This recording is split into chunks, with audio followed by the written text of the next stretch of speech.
Moat on the volley, and the corner. What a start for West Bromwich Albion. Unbelievable! West Bromwich Albion have ruined his big day. Line again, and it's Adam Wingy who gets the final touch, and West Bromwich Albion now have a 2-goal cushion.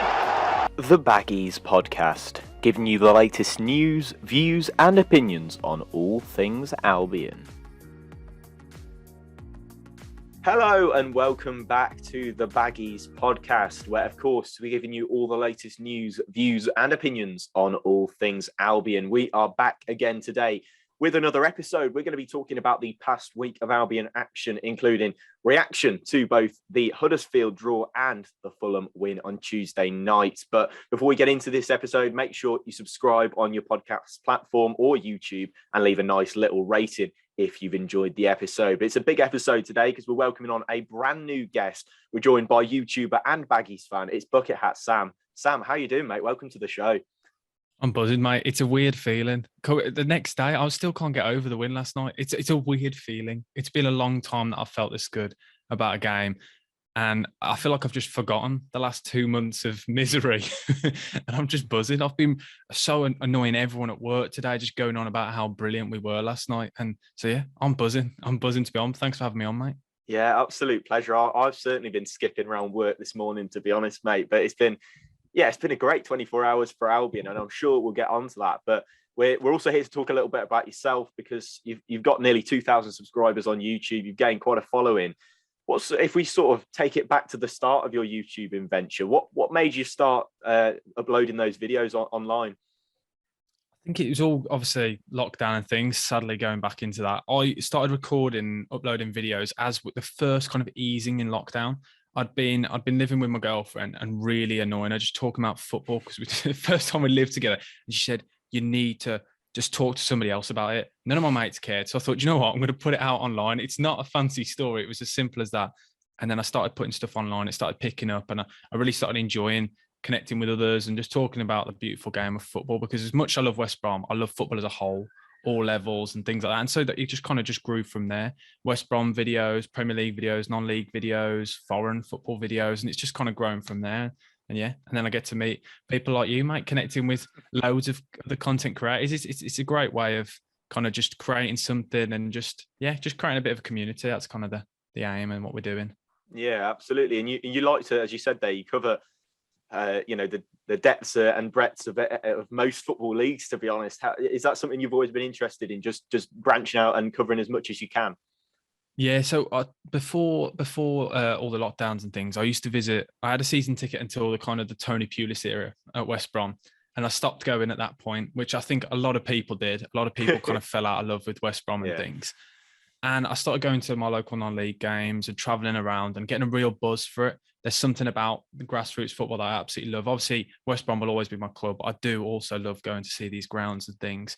And I thought, no one ever gets to see these places. I'm going to 11th tier football games and there's 6 fans there. So I thought, okay, I'll start recording at these games. And then, it kind of blew up through TikTok, and then that's helped my YouTube page, and they've kind of just grown alongside each other. But yeah, I've got a real love for non-league football as well. Obviously, Baggies is still the main love. Let's be honest. It's always got to be. Yeah, of course. But you, as you said, you visited several grounds, some of which people might not even heard of, but thanks to your TikTok and your YouTube, sort of people are getting out to some more of these non-league games and different leagues. How many grounds are you keeping score? Do you know how many grounds you visited now? I've kept score since I've been uploading videos. So I started uploading the videos on the non-league since the end of July. And since the end of July, I've been to 57 non-league grounds. Mm-hmm. So I was doing 2 a week until New Year, and I was thinking, I can't keep doing this. I'm getting a burnout. I'm burning out. But at least now it gives me the free Tuesday to watch West Brom get the wins now. Like that's the plan.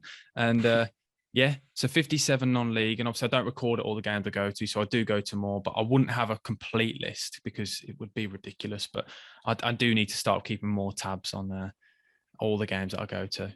Yeah, sounds like a case you haven't got enough fingers to count how many grounds you've been to so far, mate. You've clearly covered a very large section of the Football League and non-league community. But you know, you on TikTok, am I right in thinking you give each ground a little bit of a rating when you visit? And I hear that there's a sort of Guinness counter as to how. Yeah, so so it became a thing. Obviously, people who watch my channel, they know I love Guinness, and so I then started grading grounds purely down to whether they have Guinness, good atmosphere, good football, and just a good setup. And it's obviously it's difficult to compare some grounds. Like I've been to Notts County, 15,000 seater stadium, and then I went to Alcester in the 11th tier of football, and there was 4 fans there. So it's difficult to mark the two against each other, but I try to. But yeah, so Guinness does always help as well at the games. Yeah, it certainly helped at some of the Albion games so far. Probably about 10 of those would probably get you through. But I was going to say, I haven't managed to sort. Have you got sort of a league table as to who's? I have got a league table. Yes. Who's at the top at the moment? So it's Chesterfield at the top at the moment. Okay. I went to a night game and it was against Torquay, and it was just a brilliant game. It was a sellout. A brilliant game of football. It was 2-2. Torquay, the away side, scored in the last minute. They had Guinness. It was good atmosphere, friendly fans. I couldn't fault it whatsoever. It was just a really nice stadium as well. Great atmosphere as well. That's a massive thing. The community feel there, you could really feel it. So that's the number one at the moment. Is that sort of your criteria then? Is that what makes a good ground for you? All of those factors that you've just mentioned. Yeah, it's. I think it obviously it's hard to create an atmosphere at some of these games I go to when there's say like 30, 40 fans and things. It's that community thing, I think, when it comes to non-league, because that's what you want to feel, don't you? You can feel that the football clubs are part of the area and a group of people that may not usually mix all come together with one common goal and one common love. And you can really feel it at some of these grounds that I go to. So yeah, you could say that then, yeah. Yeah, absolutely. And well, the reason you're here today is because, of course, of your love for Albion. I can't say I blame you for not having a season ticket since Pulis's arrival, to be honest. But if we sort of touch into your roots of supporting Albion, how did you get into loving the Baggies? I think it's the same as most people, because not many people grow up and go, I want to be a Baggies fan. It's through the family, let's be honest. But no, it runs through the family. Everyone's local around this area in the Black Country. So I've kind of just come through there, been going for, I had a season ticket from when I was about 5, maybe 6. So I had a season ticket for about 10 years. And all my family are West Brom fans. Everybody, uncles, aunts, absolutely everyone. There's no Wolves, no Villa. Everyone is just central West Brom. Sadly, my girlfriend's family are all Villa fans, but I'm trying to convert. I'm trying, and we're trying. See, I can relate to that. My girlfriend's family are also Villa fans, and I took her for a first game at the Hawthorns. It was the Blackburn, the 0-0, and I don't think they put on a very good advert for coming and supporting the Albion. To be honest, I don't think it really did very well. But yeah, I mean, you're a pure blood Albion fan, as we'll call it. So many Albion fans is your family. What would you say your favourite season is?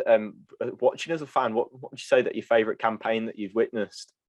So when you sent me over these questions before and I had a little research and a real think, because I think there are so many good times when we look back in our lifetime. I think you and me both, I'm presuming you're a similar age to me, I'm guessing now, but we've been blessed with some brilliant football. Like when you look back at the years, I was going through the nostalgia, the Di Matteo times, because some of the times when we were in the Championship was amazing. Obviously, even just staying up in the Premier League, some of those years were amazing. But I think it's the 2011-2012 season with that high finish. I think it was it 10th in the league that season. Yeah, that season. That season for me has always got to be my favourite. And yeah, that squad was the glory days, wasn't it? You likes of Ben Foster and Jonas Olsen, the players that when I think of West Brom, the players that just string to mind straight away, and the times when we're good, and the whole feel at the Albion, the atmosphere was brilliant. It's something that we've not had. It felt a little bit more in parts this season. When I was going to games I've been this season, you could just feel that buzz as soon as you walked in. And yeah, that's what I really want back at the Albion. That's what I really miss, that feel, that buzz, and the excitement, because I think it's lost that this season. Whereas back in those, like a decade ago or so, it makes me feel old. I'm saying a decade ago. But those when the times were good, yeah. But I think we can get back there. I think that we can. There's hope. Yeah, there's plenty of time for that. But you mentioned a certain big Swede at centre half. After following you on sort of social media for quite a while, you've got quite I call it an affiliation with young Jonas Olsen. What is it about Jonas that you're a big fan of? Well, I could say he's the love of my life, really. I think that's what I'd describe him as, but no. When I was younger, I was a centre back, and I always played as a centre back when I was a kid. And for some reason, then when I started playing football competitively, we had Jonas Olsson, and I wanted to be like Jonas Olsson. I'm quite a lanky guy. I'm quite tall and lanky, and I just wanted to be like Jonas Olsson. I always had his number on the back of my shirt, and I was a mascot the one year, and I got to meet him and have a photo with him, and he was a great guy. And since then, I just loved him. He just played with such tenacity, and you could just, the way he threw his body on the line for the team, you couldn't really fault him as a player. And it was somebody that I always wanted to succeed at the Albion, because he did have moments towards the end when it didn't go too well towards the end of his Albion career. But I always still had that love for him and always will do. And I've spoken to him a couple of times in the Instagram DMs, and we've discussed he's going to come on for a YouTube video eventually. Or potentially a TikTok video. It is happening. It is in the works. So that's another reason why I absolutely love him. He's just a great guy. That sounds the dream combination if there ever was one. BucketHatSam times Jonas Olsson. I do look forward to seeing that if you can pull that off. But obviously, it's not been ideal this season for Albion. We'll put it that way. How have you assessed the season so far, Sam? Because it's been a roller coaster to say the least. That was literally, you've taken the word from me. Roller coaster would be the exact word I would have used. It's been so up and down and topsy-turvy. Days where I am fully in love with the club and I can't get it off the mind, and then other days where I just want to forget about it. But obviously, that's the brilliant thing about football. You're never going to walk away from it. But there's been times this season where I've really, really struggled. Times have been extremely hard and hopes have been crushed. But overall, I've got to try and look at it in a positive situation. We didn't invest too much we didn't really invest massively in the squad in the summer. So looking at it from an outsider's view, obviously we're not exactly where we want to be, but we're not far from it. So there's a chance of getting to where we could and potentially should be. But overall, it's been a mediocre season. I think that's the best way you can put it. I'm trying to have a positive spin on it. I know if you asked me a couple of weeks ago or even a month ago, it'd have been a completely different answer. But I'm trying to be positive. I think that's the best way you can be when it comes to the Albion, realistically. I don't know yourself what you make of it all. Yeah, it's been, I really enjoyed the start of the season, and then probably everything. Well, I suppose there were patches where we've had some good wins. I just remember, it's been a really, mediocre is probably the word. As I'm sure you do, Sam, I try as a content creator, I try to put as much of a positive spin on things as I can. I try and keep upbeat because, not everybody wants to see a proper distraught fan every video and stuff like that. It's quite, I'm sure it's probably not the thing you want to be tuning into, but I'm slightly blinkered by our result last night. If I have to be honest, that's sort of taken a bit of the edge away of certainly the defeats that we had in the early days of Bruce's era. But yeah, as you said, for not investing very much in the summer, I think, and to still be within the shout of being in those playoff positions, maybe it hasn't been so bad after all. But I suppose that's the question to ask. Maybe when we get towards the end of the season, we might be able to give a more definitive answer to it. But yeah, I suppose we'll start with Friday night, because I guess we'll brush over a little bit of that. I suppose we won't go into masses of detail because I think me and you both, Sam, we want to get on to talking about the beautiful affair that was Tuesday night's win. But yeah, if we start with a little bit of Huddersfield, it was a very, very strange game. I think we started the game well and we kind of tailed off throughout the mid 60 minutes of the game, and we certainly came back into life in those last 10 minutes. Sam, how did you see that one? What were your thoughts on it? Bizarre. I've never seen a game of football like it. And obviously you get the cliches of a game of two halves. So it was like a game of an hour, and the last, that last part of football, I've never seen a change in a side so much. And I couldn't really pinpoint it down to one thing. I know Andy Carroll did change a lot of things when he came on, but just everything changed all of a sudden. You could just see, and even the feel in the stadium, when I was watching it from home on TV, you could feel it through the TV. So I can't pinpoint one thing that happened, but that's a positive change. The fact that I watched that game and thought, okay, we've got a result here where potentially there are arguments, did we really deserve it for the full 90? But that's a sign of a good side, a sign of a side that are changing. If you can get results when arguably you don't deserve it, I think that's a good sign. Overall, though, I was trying not to get too excited because I was trying to say, is this just a fluke? Is this just a one-off? Or is this a sign of things to come? But positives from, again, I don't mean to hop onto last night, but it is a positive. We took that into the next game. But no, they're a really good side, Huddersfield. I know a lot of Huddersfield fans that I've met online, and they were bantering me all week, telling me we were going to get battered. And it did seem like that at the start. They've got quite a few players that I really like. That Sorba Thomas is a player I would love to see potentially at the Albion.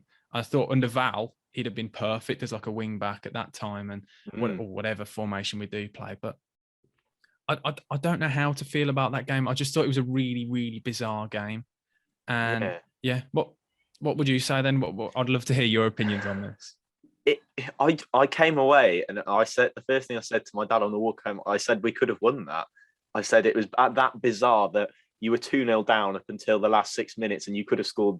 Where you obviously did score 2 goals, but could have had a third with Grant's chance late on. You know, it was just balmy how I just didn't see it coming. Like you could, as you said there, you could feel the atmosphere in the ground just changing, especially as the penalty hadn't even gone in, and I think people were starting to think, you know, we might get something out of this game. But you know, I just don't know where the turn came from. It was almost like they just gained this little bit of confidence. They were zipping the ball about. They were, you know, trying to break that. They were easy. I'd say they were probably easily breaking down Huddersfield, the side that looked so defensively solid throughout that 60-minute period of the game. And it was weird, I think is probably the word. I said, I've been on a couple of podcasts since, and I just said it was weird to watch us just suddenly spur on and have the confidence and the fight and the desire that I don't think we'd seen for quite some weeks. Do you think we could have won that late on there, Sam? Because, you know, that Grant chance was, I think maybe if he'd have taken a touch in a more positive direction rather than back onto himself, it may have made it a bit easier. But do you think we maybe could have picked up all 3 points there? Potentially we could have. Whether we would have deserved that, and that's another discussion. But we could have and probably should have. But I'm trying to look at it. That chance that you spoke about with Colin Grant, I think it was an awkward touch. He couldn't really get out of his feet. But then I think if he'd have taken another touch, potentially the defender may have come in. So I think he did the best he could have, but he should have really hit the target. I do agree with you. But then that could be then karma from the penalty, because obviously that's a bit of a controversial one. But then you could look back at the Huddersfield foul early on in the build-up for that second goal. And that's the problem. If you overanalyze all the things that went on in this game, I think you could delve too deep into it. But another thing I know you mentioned there, we defensively Huddersfield looked good, but they also went to pot. We started pressing them, and the amount of times that O'Brien in the midfield kept giving the ball away, quite a few players just all of a sudden, I don't know if that's the atmosphere from the players and the fans getting on top of them, and we just suddenly just took the game to them. And it for some reason it took 85 minutes to do so, but when we did, Huddersfield completely went to pot. Everything that was good about them in the first. The rest of the game just completely went, and they couldn't pass out from the back. We're intercepting everything, and it's crazy to think Ajayi for that cross in. What on earth he's doing on the side? It just shows you how gung ho we'd gone. We've said, okay, do you know what? We'll take the game to them for the last 5 minutes. Ajayi going down the wing. You thought it's prime Ronaldo down that wing there. CR7 cutting in, using that right foot, dinking it into the back post. It was a great spectacle of football. I have to admit, it's typical West Brom to make it dramatic, and it was perfect, really. But yeah, it was interesting. I think Andy Carroll was huge, though, for when he came on. He just provides something different. I've not seen a player like that at the Albion who can hold the ball up, and his first touch as well is absolutely unreal. He can bring absolutely anything down, and he brings the other players into the game, whether it is a Jay cutting down the wing or if it's Dean Garner or anyone. He brings other players in. I think that does help when it's late on in the game and you're applying pressure, because you know you can knock it long if you have to, or you can play it out, and we will still hold the ball and retain it. That's one thing I do think that potentially changed the game. Yeah, and it was a dream. It was like the ball from Ajayi in was an absolute dream, because he stood it up for Andy Carroll so well. Whether Andy Carroll actually meant to put it in the corner that it actually went in, I think he was looking the other way and it's hit him on the other side of the head. But no, we will take it all day long. And it was, Andy Carroll made the difference. I don't know if you remember, actually, Sam, a moment between your good friend Jonas Olsen and Andy Carroll once, where Jonas yanked him by his ponytail. I thought that would be a nice little thing to tie in that I was thinking about then. That would have been quite the battle between the brutes with the long hair there. The glory days, those were. And that's why when Carroll first signed for us, I was a little bit apprehensive because I thought, has he really still got it? In those days when he was battling with Olsen, he was absolutely unreal. Every time he came to us, he would really battle with Olsen, and he's a player that showed that. And I was thinking, can he still do it? And so far, he really has done. He's been a breath of fresh air, which has really surprised me. I think he surprised the majority of the fan base because we thought even if we get a flicker of that Andy Carroll, he could really help us. But we've seen a completely different Andy Carroll that's not really been seen for years. Yeah, and it was, I don't know about you, Sam, but I was just buzzing to see him get his goal because I think he's earned himself a goal with his performances, and he just looked. I think he's really instilling some sort of standards in the squad. I think he's obviously here on not a very big salary in comparison with most footballers and most of the Albion squad, and I just think he's instilling a bit more professionalism, a bit more fight, and a bit more drive into the squad. You can see him talking to everybody. You can see him trying to lift spirits. You can see him sort of on the pitch, almost giving people a real talking to when they've made a mistake. And you can just see a real leader in Andy Carroll, and he's definitely that sort of person that you want around the squad. Sam, do you think he's somebody that you'd want to see? Obviously, his deals until the end of the season. Is he somebody that you'd want to see extended and maybe another possible year?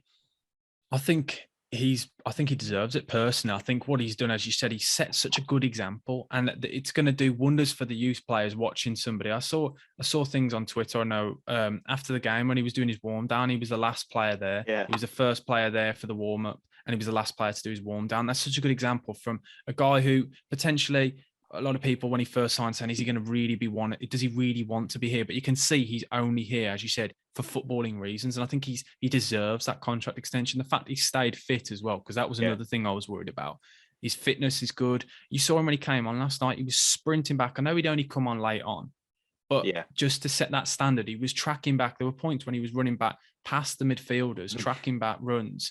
And I thought that's the kind of example you want to set for the rest of the team. And you could see he lifts the players every time he comes on, and he instills that little bit of aggressiveness that sometimes, I know Livermore and Mowat have done that. They've their fair share this season, getting the red cards, but he shows that aggressiveness without getting sent off, kind of just leaves little things in on players. It just doesn't allow the side to get bullied. And that's another thing that in years gone by that we didn't really have. But I do think now we've got quite a solid side, if you know what I'm trying to say, a team that you wouldn't really want to play against.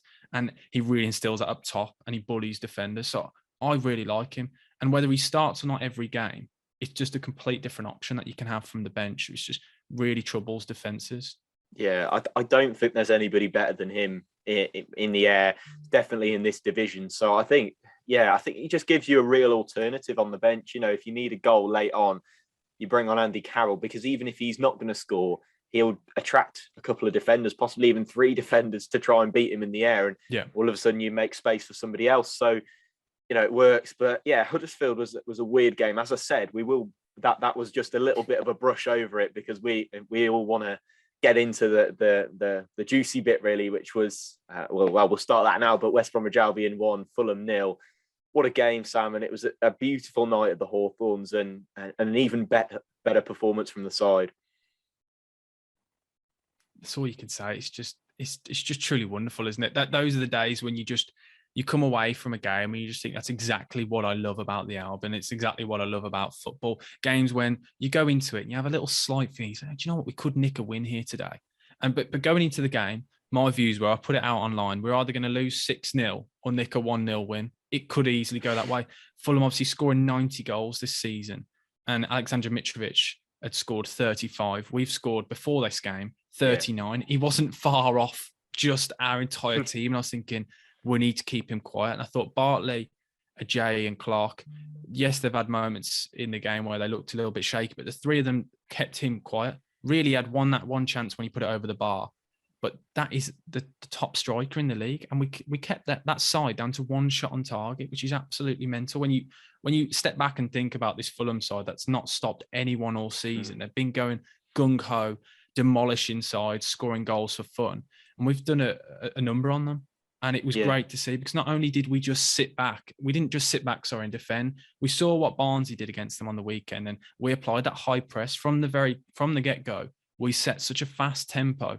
Furlong and Townsend were so far up the pitch, and it's something that we haven't seen in weeks, because some people have said with Steve Bruce, and I was a bit of, at the start, it's quite defensive, it's quite negative, but you showed last night that we've got a completely different side to this team, and it was a side that I really liked to see. I thought every single one of those players was absolutely class, and the fact Johnson didn't even have to really get tested at all. Yeah, it was a beautiful, just an occasion. I think I was actually approached in the club shop by a couple of, well, I think they were listeners of the podcast, and they came up and asked me how we were going to do today. And I was like, I'm really not positive about it, to be honest. I'm genuinely worried for us. And the bloke said to me, he goes, "No, there's something in the water tonight that I can see us getting a result." And I said to him, obviously I'll have some of whatever water you're drinking, because I can't see us getting a result tonight. But so you sure he was drinking water? Yeah, I was going to say, I think it must have been that Guinness, Sam, to be honest. I think must have been what he was having. But he was adamant to me that we were going to get a result. And I was like, well, we'll see, mate. I said, next time you listen to the podcast and, drop me a comment and say I was right. But yeah, he was adamant that we were going to get a victory. Were you a bit optimistic going into it, or fairly skeptical, a bit like myself? Yeah, it's just a difficult one. Because whenever you go into games like this, it's, do you go with your head or your heart? And whenever I go into West Brom, it's always with my heart. So every game I do think deep down, do you know what? We're gonna win this. And it just surprised me, because I don't think we've seen this way of playing under Bruce. And he's somebody who's, again, as I just mentioned, like a lot of people have been on his back and things, but he really proved the skeptics wrong. And I think if we can take this momentum now, obviously 3 unbeaten, this momentum, all this can do is help. And if we can carry on pushing on, we've got some difficult games coming up, some games that you really, like, we should be winning going into this Bristol game on the weekend. Like, you would be hopeful. Obviously, I know it's not as simple as that, but I think it's good things to come. And I'm quite happy. I'm quite pleased. And as I said earlier, I've forgotten everything that's happened in the past, and it's just kind of gone into the back of my mind. And now we're some absolutely amazing side. And I'm trying not to get ahead of myself. I think it's difficult though, isn't it, when you get wins like that? Yeah, it's almost impossible not to. As I said, I've been skipping around work this morning. I've been telling everybody that we might finish in the playoffs, and everybody's been calling me deluded this morning, saying you're just on a high, calm down. But it's amazing. Well, firstly, the Huddersfield result, I think, must have given them a lot of confidence that they can go and almost tear a side apart within 10 minutes, get a couple of goals, and possibly even win the game within the last 10 minutes. That must have given them a load of confidence. But, going into this, I genuinely don't know what their preparation was, what sort of Weetabix they had before they came out, but they were just on fire. Like, genuinely, obviously we saw the 10-minute periods at the start and the end of the Huddersfield game, but it was the whole game. I think the first half, obviously the second half, not Huddersfield, Fulham were always going to come back into the game. They're always going to have a little bit of a foothold because they're the best side in the league. Of course, they're going to have a little bit of a go in that second half. But I think that first half, I don't know whether you agree with this, Sam, but we with the chances we had, the Grant chance, we could have had another Alex Mowat penalty. It could have been 2-0 by half time if obviously if we'd have finished those chances, got the penalty that we needed. Yeah, and that was my worry when those things weren't going our way, and I was thinking, okay, we can't keep pushing on and having all these chances without taking them. We do need to take them eventually. But then this Fulham wave that I was expecting, with the likes of Harry Wilson, Carvalho, those players just on their own, Mitrovic, I was expecting them really to come at us, and they did, but they never seemed to trouble us. That defensive block and that tightness with the midfield, that block that we had, they just really struggled to find any space, and they lacked in that final product. And I don't know, it was just a masterclass. And I get what you're saying entirely with that first half, because I was extremely worried though when we hadn't taken those chances. But yeah, it was a brilliant game of football, and I thought there were so many players that played well, players that in the past, that I don't know your opinions on them, players that I thought earlier on in the season I was questioning whether they are good enough and whether they have been good enough and consistent enough, and they proved everyone wrong tonight. So I just hope a lot of those players keep up this standard, because the fact is now they've shown us, this team, they've shown us that they can play at this standard, and they can show us they can play at this level and this style of football. And we've got to hope now they can take this into every game and push on and move this momentum, because if you are going to make, I know we're going to talk about, I know I'm jumping now to the playoffs, but this is the time to start picking up momentum and form. So it's hopeful. I'm hopeful. Yeah, and you touched on it there. The sort of players that I will admit to have given quite a bashing over the past few weeks. I think is probably fair to say. Just to name a few, Moa, I've given quite a fair bit. That was the one I was hinting at there. A fair bit of stick. I've given Robinson a bit of stick. I think Grant's taken a bit of it, but I have since sort of looked at, he has been getting some goals, so maybe I have been a little harsh. But the whole team, really, those were just sort of the three that I think I've singled out, maybe rightly or wrongly. But the whole team, you could just see that everybody was playing, to a man in the performance. Everybody was given 100%, leaving everything out on the field. And I look at the pair of Robinson and Grant, and I think that normally is quite a physically weak sort of championship strike force. But they were really good with their back to goal, is something that I'd noticed. And you could clearly see that they'd raised their game by 20%. And it was sort of infected the whole team because everybody raised their game by 20%. And it just made for an all-round more complete performance because you could see that everybody was working hard for each other, for the manager as well. I mean, we'll get into Steve Bruce a little bit later on, and what can only be described, as you said there, as a Steve Bruce masterclass. But the players have to take an enormous amount of credit for their performance and the effort levels that they put in. Yeah, I completely agree. And I completely agree with what you said with Carl and Grant and Robinson. I think maybe, and I don't know if I'm jumping into things and looking into things too deeply, but I don't know if this Andy Carroll signing has maybe could provide a little bit of competition for them. And they now know that they're not guaranteed starters week in, week out. There is somebody who is on the bench who could easily replace them and do something different. So they seem to have raised up their game. And I don't know if I'm looking into it because I saw Andy Carroll obviously getting the goal against Huddersfield. And I felt quite sad for him. I thought he would have started after his performance after he came on. But who am I? That's why Steve Bruce is the manager, because those two together were absolutely class. And I saw that stat on Sky Sports when I was watching it from home, that the two of them assisting each other is the top partnership in the league, which I couldn't believe that. Before that game, I would not have put them even in like the top 5. It's crazy when you look at the fact that now I think it's 10 goals between the two of them assisting each other. It's a really potent strike force that we really need to carry on this bit of form, and then occasionally just sprinkle in that bit of Andy Carroll just to provide something different that they can then play off him. But it's good. It's a good sign, those two. I do completely agree with what you said. I thought Grant at points was absolutely class. He was taking the ball from deep and driving with it, something that I've not seen him do with conviction at all this season. Because I thought sometimes when he would receive the ball and actually drive and dribble with it, I thought that was one of his weakest parts of the game. But at points yesterday, took the ball from deep, would go past Harrison Reed and then play it on to Robinson. The link up between them two at parts, it was amazing to watch. It's something that we've been crying out for.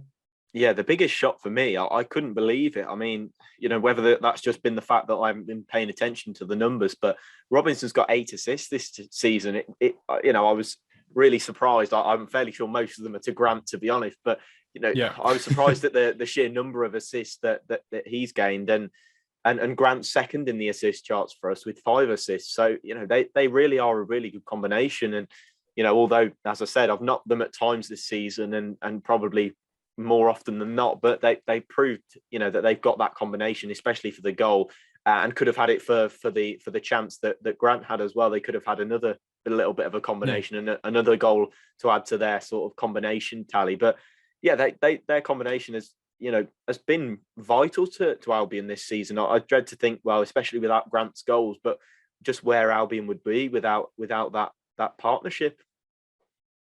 Yeah, we would be in a really difficult situation when you look at it as a whole, because when you look at the amount of percentages and that they are controlling our goals, everything is down to the two of them, and the reliance. And at points you can look at it negatively, saying that it's an over reliance, but at the same time we can rely on them because they have done it throughout the season. And yes, at times it dipped, but I think the whole side dipped in form at that time, and they had patches where they didn't score, but that was the dark times. I think that's the best way to put it, the dark times. But now they're coming through it, and it's a perfect time to gain momentum. Yeah, and you think, you mentioned the competition between Andy Carroll and the other couple of, Grant and Robinson, but you still got Daryl DK to come back into the mix. That is those four, fighting it out for what is going to be two positions on the pitch. Well, maybe Steve Bruce might have another little Brucey bonus up his sleeve, we'll call it. But they are, that is an incredible sort of competition mix to get a striking position, because you got Daryl Deco, who's the big money signing. You got Andy Carroll, who's proved all his doubters wrong really at West Brom, and you've got Colin Grant and Callum Robinson being picked. It's sort of the dream, but a bit of a nightmare selection headache for Bruce, because who the hell is he going to pick out of those four? Because there's some great options in there. But it's a problem you want to have, let's be honest. That's the problem we all want to have. And I can just see it now. The terror in the defence is when you've got Furlong throwing it long into the box with DK and Carroll bullying defenders, and Bartley coming in late on. It's going to be interesting to see how he does kind of plan out with the team. And I'm excited. I'm excited to see the combinations. Yeah, it's going to be really interesting. I mean, I remember doing several match preview videos sort of when we had Val and it was three up front, and I was literally just saying, just throw one of, I don't care who's in that front three, just literally just pick one of them. But genuinely, there's going to be massive debates, I think, on social media as to who's going to start, because, there is an immense amount of competition. One thing we haven't really touched on, I haven't put it in the notes, Sam, so apologies if I'm writing off the script here, but the midfield three of Jake Livermore, and I did mention Gardner Hickman in there, and Alex Mowat, I think Gardner Hickman's, in my opinion, has given the two of them a little bit of a boost that they needed, a bit of a sort of refresh in there, if you like, that maybe has kind of given them a little bit of a refresh, for want of a better word, is probably the best way to put it. But it's just given them that little bit of a bit of TLC, I think, to allow them to get better. And that trio has been immense in these past three games. They've in an area of the pitch where under Val, I don't think that we really competed against those who played a midfield three. We look to be winning the midfield battle in each of those three games that they've played together so far. Yeah, I think Garner Hickman, obviously, with his energy and stuff, he provides a bit more of a cushion for the other two. And it's not so direct, because under Val, it was just the two of them in midfield at times. And the pressure on them too, because they're not the fastest of midfielders. And I think Garner Hickman just provides that youth kind of energy. He just darts around. He's absolutely everywhere. And he allows Livermore to excel in what he does, in breaking up play and then just passing it on. And then Mowat to do what he does, operate in those spaces. And I think Garner Hickman frees up them too, which is then taking a lot of pressure off their shoulders and allowed them to flourish. Because I think at points you could see Mowat and Livermore could potentially work. It's just they were too slow, and they're both very similar players. They needed that extra little bit of help, and I was crying out for under Val, just throw an extra man in there. We just need a bit more energy, because they're not, as I said, they're not the fastest. But now it really works well, because you've got, as I said, Garner Hickman coming out wide occasionally with these overlapping runs, and you breaking into the final third. Livermore sitting and doing what Livermore does well, because we do know Livermore, there is quite clearly a player in there, because he gets picked under every manager. I know he gets a lot of stick. I've given him a lot of stick in the past, but at the end of the day, he gets picked for a reason, because he can do a job, and he allows those flair players to do what they need to do. And Mowat, well, he did it at Barnsley last year, and he could have won another penalty. He's late breaking into the box, and he's shooting from distance, and his creativity just moves the ball on really well. And I think a lot of that is just down to Gardner Hickman, just adding that little extra bit of spice into that midfield. Yeah, that's it. It's that certain bit of what is it, je ne sais quoi, is that what they call it? He's just sprinkled a little bit of that in there, and it's made all the difference, because obviously he's primarily, has been a right-sided player throughout his academy career. And you can see him making those overlapping run. I think the heat map that I had a look at the other day saw him, and he's often sort of isolating down that right-hand channel. And yeah, he just has a different angle. And as I said, he's retouched almost Livermore and Mowat to make them a better midfield pair and help them out a lot. So I think, Gardner Hickman, of course, has really impressed a lot of Albion fans, myself and yourself included. But I think we've got to get on to what was a Steve Bruce tactical masterclass. I think I can see him being on one of those videos with the tactics board in front of him, telling you how he beat Fulham in 2022. But he has taken a bit of a bashing for things tactically, hasn't he, Sam? And I have to admit, I think it was against Swansea where I sort of was just like, this bloke has lost it, playing, Castro and Mowat in that midfield too, leaving us all exposed at the back. But he showed exactly why he's managed over 1,000 games in English football last night, because the way he saw that game out was just, it was perfect, and a game plan executed to a T, I think. Yeah, you could see what he'd kind of instilled into the players, that if we press as together. We don't allow space, because the likes of Carvalho on that left-hand side, cutting in onto his right foot, Harry Wilson, they're coming into that space in between the midfield and the defence. And we moved as a pack. Every time we pressed, you saw Ajayi, Clark, Bartley all move up together, and Livermore was never more than 10 or so yards away from that defence. And the lack of space meant that Fulham couldn't do anything. And obviously, that's completely down to him. But it's good to see that we're kind of, at times earlier on in the season, or when Bruce first came in, it seemed a little bit disjointed. You could see what they were trying to do, but it was like the mixed signals. Some players were going, some players were sitting. Whereas that game, I felt like it really, really, really worked. Everyone working as a team. And as you said, and we pressed from the front. I thought it was about 5 minutes in, and I think it was Furlong chased down the Fulham left back. I think it was Robinson. And he blocked just a clearance, just straight out for a throw. And I thought, okay, we're quite clearly going for it, and we were sat on the halfway line, because Mitrovic isn't the fastest of strikers. He's a fox in the box. If you keep him up out the way of the goal and as high as possible, he's not gonna really hurt you. And it worked. It's a risk, because obviously Harry Wilson and Carvalho could get in behind, but Fulham never tried that long ball over the top, and I think that's because we didn't allow anyone any time on the ball. We didn't let them play.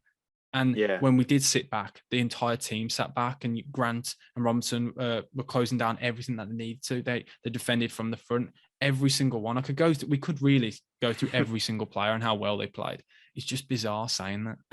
Yeah, I mean, you can hear me smiling in my voice saying it. Yeah, it's like, I'm sure we'll get onto it in a minute, but it's so hard to pick a player that stood out, because I think the team performance, you could obviously pick so many players because they obviously did play well, but I couldn't tell you a player that's really stood out for me and has really made the team complete. It was just the fact that everybody pulled together, and you could tell, as you said there, Steve Bruce, he was risky in his tactical approach. He clearly, I think he knew how to beat Fulham, and I think he certainly executed it. And I don't know about you, Sam, but remembering back to those sort of days, as you said, about a decade ago, where we were beating teams like Man United, and you were just eking out a win against them with every trick in the book. You got Claudio Jacob just kicking the ball into the stand whenever he could, and stuff like that. It felt like that again towards the end of the game. It just, although it was a much deserved win, it was so beautiful to see us exercising all those tactics that I think we've seen so many teams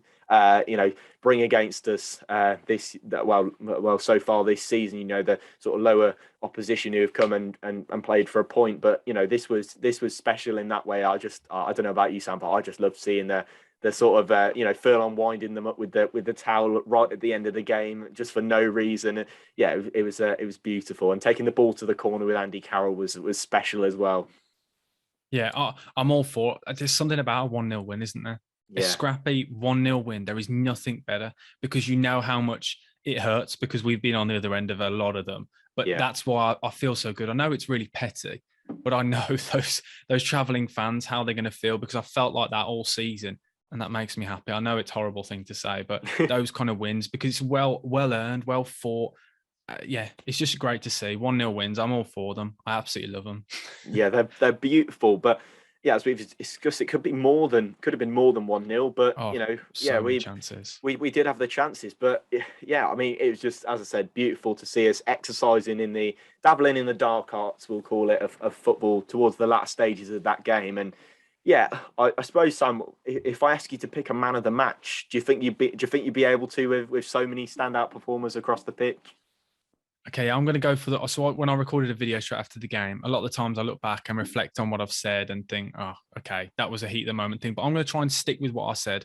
I'm going to go for Mowat, a player who surprised me. I think I saw a different side of his game yesterday. It wasn't somebody that tore the other side apart, but a lot of interceptions. He was breaking up play, and he just moved it on. And a lot of things, it came through him. He was taking the ball in situations. I thought, oh, not there. When you're getting pressed by players like Chabala, but then he moved it on so well. And I thought he created that link between the front and defence. And I thought, this is the player that I wanted to see. And I know he doesn't steal the headlines because he didn't score a scream or anything like that, but I just thought he offered something different, something that I've wanted to see of him.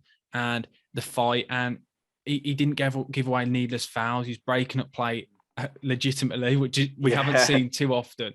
And yeah, just overall, I thought it was a great performance from him. And obviously, Carlin Grant, another one who deserves a shout out, definitely, because I thought he was absolutely class. But as we said, it could be so many people. And I could argue myself. I could sit here for an hour and just discuss every player and say why they deserve it. But I went for Moet last night just purely because he proved me wrong. Somebody I've been on his back throughout the season on many YouTube videos. And when I've chatted with mates at the pub, somebody I've not been a fan of this season, but he's really proved me wrong in that game. Yeah, he was. I know that he was just so tenacious in that middle of the park. I think he was literally shoving players off the ball legally this time. I think, but it was nice to see. But yeah, he was so tenacious. I'd probably give it to Matt Clark. I thought that he dealt with not only the threat of Mitrovic, but he also had Harry Wilson to deal with when Townsend pushed up, and on the odd occasion he got caught one-on-one against him. And I just thought he dealt with him so well. And we talked about Ajayi on the overlap, but I think Clark on the overlap, well, I've said this to my dad so many times. I said, Clark often, when he gets down that line, sometimes he just gets in the way of everybody. You've got Townsend trying to cross the ball, you've got Grant trying to sort of drift outside the defender, and you've got Clark in there, and he sort of gets in the way. But last night, I thought that, you obviously saw the risk from Bruce allowing, both Ajayi and Clark I think there's points where Clark and Ajayi were in the box and it wasn't even a corner or a throw in. So, but I just thought that Clark looked so solid. And I think, he's come on leaps and bounds. But I think the whole back three has. I think you can tell they're being coached by a defender, because you can see differences in sort of their defensive position. You can see when they're being squared up one-on-one, they've got a sort of a different stance about them. I don't know how to put it, but they're a bit more side on. You can tell they're being coached by a defender, and in Steve Bruce, and you can tell, obviously a very successful defender in his heyday. But yeah, I'd probably go for Matt Clark, to be honest, Sam. I really did enjoy Moat's performance, and to be honest, I probably should give it to him after all the bashing I've given him. I think that's probably a bit harsh, but yeah, I'll go for Matt Clark. But yeah, as we said, we don't want to get too ahead of ourselves, but if I'm going to put the numbers out there, we're 6 points off the playoffs now, Sam. Is it doable? Do you think that the dream is still alive? I think the dream will always be alive until it's mathematically impossible. The dream will always be alive. I mean, that is the kid in me, knowing full well, even when the momentum was gone, I was still deep down. I was like, we could still do it.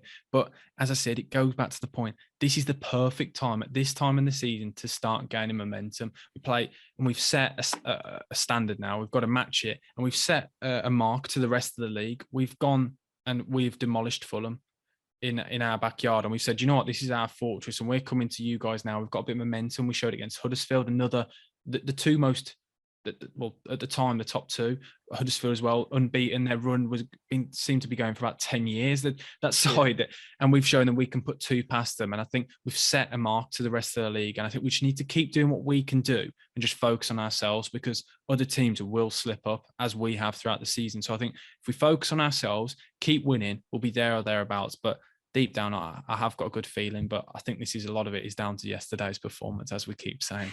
Yeah, definitely. But I think it's still there. I think it's very much still in contention. I think you're just heading into the right time to pick up a bit of form. Of course, you've got Bristol on Saturday. That's another big game, and if you win that, then it looks twice as more possible. And then you've got DK coming back after the March international break, so that's another boost. And you just hope that the momentum continue. So you haven't quite booked the day off work and a hotel at Wembley for the end of May yet, have you, Sam? Not yet, but I've checked the calendar. That's the level we're at now. But it's applying pressure. If we keep doing what we're doing, other sides will see us coming, because I would always prefer to be in the chasing pack, because the pressure isn't on you. It's the teams that are up there now that have to stay at their level. That's what I always find. Yeah, I don't know about you. Yeah, I think we saw that with ourselves and Brentford a couple of seasons ago, didn't we? Obviously Brentford didn't quite make it in the end, but you'd always prefer to have that momentum and be in the chasing pack rather than somebody who's slipping off the position. But we will see. But yeah, I must admit to having a sneaky look at when the playoff final is this season. I just had a little sneaky look at the dates on the EFL website, just in case. But I wasn't joking. I have actually checked the calendar. I was being serious. No, I had a little Google when I was at work. I just thought I'll just have a little look and see when the playoff final is, just in case. because obviously I've never seen Albion at Wembley. I think my dad has, and it wasn't a pleasing result against Derby. I was there, yeah. Yeah, not a nice day for you either, Sam, I assume. No, a young Sam who cried his eyes out the whole way home on the train. Oh, bless him. Well, Sam, that's about all we've got time for on this week's episode of the Baggies Podcast. Just a massive thank you for coming on, mate. Yeah, really appreciate it. It's been a great chat. Thank you very much for coming on. No, thanks for having me, mate. I'll happily come on again, and if you come on my podcast or on my YouTube channel, I'll happily get you on. Yeah, absolutely. Hopefully we can get that sorted. But Sam, is there anything sort of going on your YouTube channel, TikTok, anything? Well, just feel free to plug whatever you fancy, even if it's just your socials. Oh, I post daily on my YouTube channel, whether it's West Brom videos or just all football videos. I post all the time on TikTok. I'm always going to ground. And a podcast every week on a Tuesday night. Again, all about football. So yeah, just check out everything really. I'm always on the go. There's never one main thing. There's always a bit of everything over on the BucketHatSam YouTube channel. But drop Sam a subscription over on YouTube. We'll drop some links in the description for you to go and check him out. Of course, I'm sure you'll want to hear more from him after this episode. But yeah, that's all we've got time for on this week's episode of the Baggies Podcast. A massive thank you for listening and watching along on YouTube if you have been. Make sure you subscribe on your podcast provider or YouTube and leave us a nice little, maybe 5-star rating if you've enjoyed the episode. But yeah, that's all we've got time for. It's goodbye from me and goodbye from Sam. We'll see you in the next one. Goodbye.